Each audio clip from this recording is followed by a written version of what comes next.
Hey, so I will be talking about rites of passages in this video. So, as the book defines, rite of passage is moving on from one stage of life into another as a celebration, and it's usually from adolescence to adulthood. Um, so, there can be many different definitions of rite of passage. Um, there can be little family rite of passages within the family. There can be within the culture, and then within the nation, and then even within the city limits. It just depends on what your definition is of it. So some examples of rite of passages are birthdays, graduation, like what Chloe said with the prom, which I thought was a great example. There's marriage, there is bar mitzvahs for the Jewish community, there is a girl getting her period, and the boys being circumcised in different parts of the world.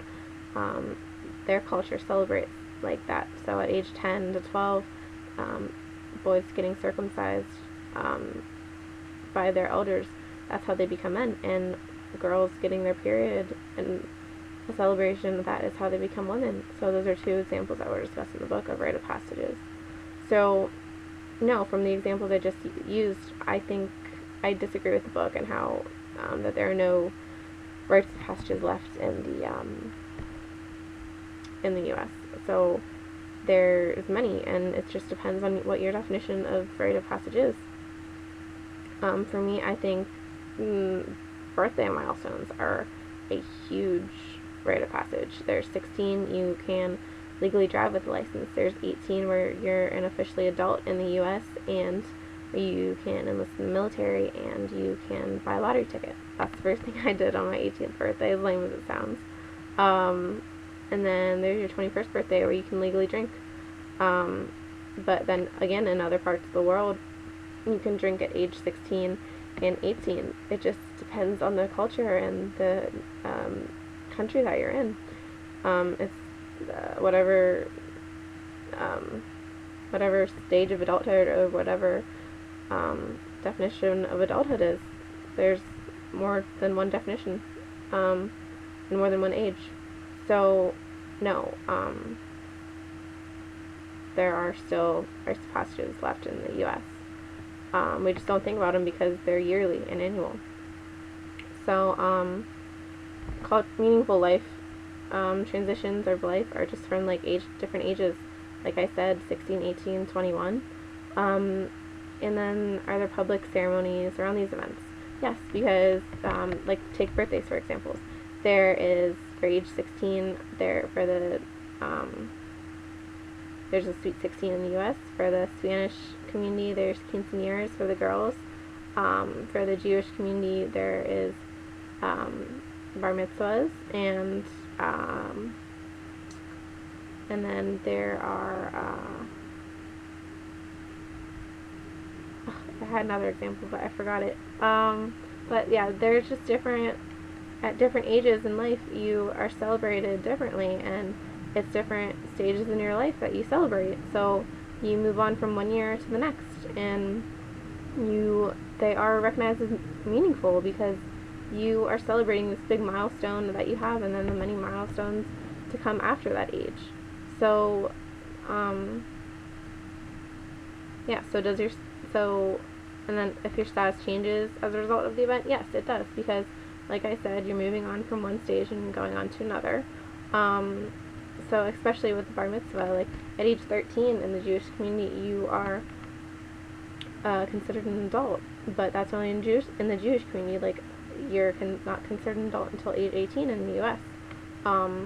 So that just depends. Yeah. And then let's see. So compare and contrast with other culture communities' rites of passages described in the text. So like I said, men or boys becoming men by getting circumcised at age 10 in the Kenyan tribes, that is a rite of passage, and girls getting their period, that is a rite of passage. These things are both celebrated, and while we don't really celebrate those in the U.S., and while boys don't really, and while most boys when they're born get circumcised or not. It's not at a later stage in life. So it's just different rites of passages in different cultures, and that's okay, because I have no right to judge what a culture deems as a rite of passage, an important rite of passage or not. Like, I'm not a boy for one, but I would not want